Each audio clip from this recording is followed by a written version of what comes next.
Shalom Bapak Ibu Saudara yang dikasihi Tuhan. Hari ini Jumat 3 April 2026. Puji Tuhan, kita masih dapat bersama-sama memperingati hari Jumat Agung. Dan hari ini renungan berjudul Alam pun berduka. Firman Tuhan kami ambil dari Matius 27 ayat 51 sampai 52. Dan lihatlah, tabir suci terbelah dua dari atas sampai ke bawah, dan terjadilah gempa bumi, dan bukit-bukit batu terbelah, dan kuburan-kuburan terbuka, dan banyak orang kudus yang telah meninggal bangkit. 2000 tahun yang lalu, di suatu hari Jumat yang kelam, terjadilah peristiwa yang menggoncang bumi dan membelah sejarah kehidupan manusia. Seorang yang tak bersalah dianggap penjahat, dicemooh, dan disalibkan. Namun dia pasrah menyerahkan nyawanya tanpa perlawanan. Alam seolah turut berduka.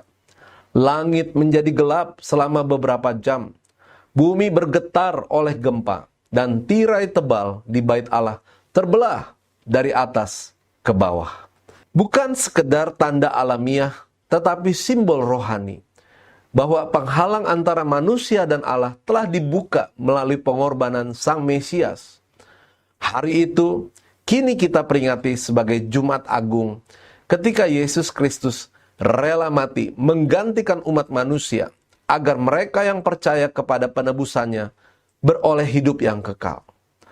Kasih yang berkorban itu masih kita lihat pantulan cahayanya dalam kehidupan manusia. Pernah terjadi di Filipina tahun 1987, sepasang ibu dan anak menjadi korban letusan gunung berapi yang dahsyat. Saat tim penyelamat tiba, mereka menemukan sang ibu telah meninggal, sementara anaknya hidup, terlindung di bawah tubuh ibunya. Ia menutupi anaknya dengan tubuhnya sendiri, menahan panas dan debu yang mematikan. Ia mati agar anaknya bisa hidup. Ini merupakan gambaran kecil dari kasih Allah yang sempurna di salib.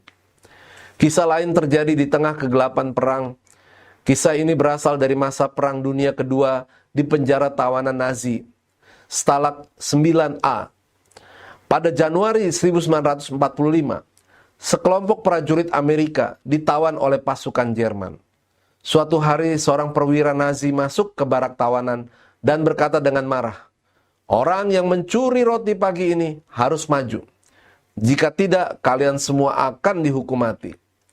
Tidak ada seorang pun yang maju, sampai akhirnya satu prajurit muda melangkah ke depan. Ia tidak mencuri roti tersebut, tetapi ia memutuskan untuk menggantikan temannya yang bersalah, karena ia tahu temannya itu memiliki keluarga dan 2 anak kecil. Beberapa menit kemudian prajurit itu dieksekusi.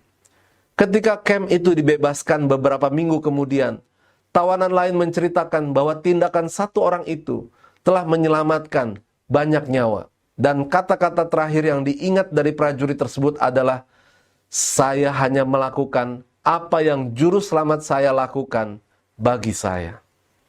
Inilah inti Jumat Agung.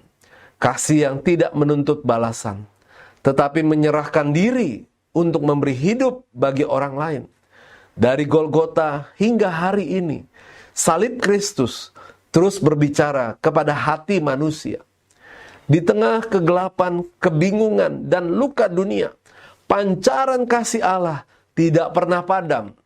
Ia memanggil kita untuk datang dan menerima pengampunan yang telah dibayar lunas oleh darah Kristus. Dan bagi mereka yang telah diselamatkan, salib menjadi panggilan untuk hidup dalam kasih yang sama. Kasih yang mau mengampuni, melayani, dan berkorban. Sebab dari salib mengalir harapan baru, bahwa kematian bukan lagi akhir, melainkan awal kehidupan yang kekal bersama Tuhan bagi semua yang percaya kepadanya. Kata-kata bijak, salib mengajarkan kita bahwa kasih yang sejati tidak menuntut balasan, tetapi memilih untuk memberi hidup. Mari kita akan berdoa. Tuhan Yesus, ajar kami mengingat kasih-Mu di salib dan hidup seturut teladan pengorbanan-Mu. Kuatkan kami untuk mengasihi dan mengampuni. Dalam nama Tuhan Yesus kami berdoa. Amin. Puji Tuhan, selamat merayakan Hari Jumat Agung bersama keluarga dan jemaat Tuhan. Tuhan Yesus memberkati.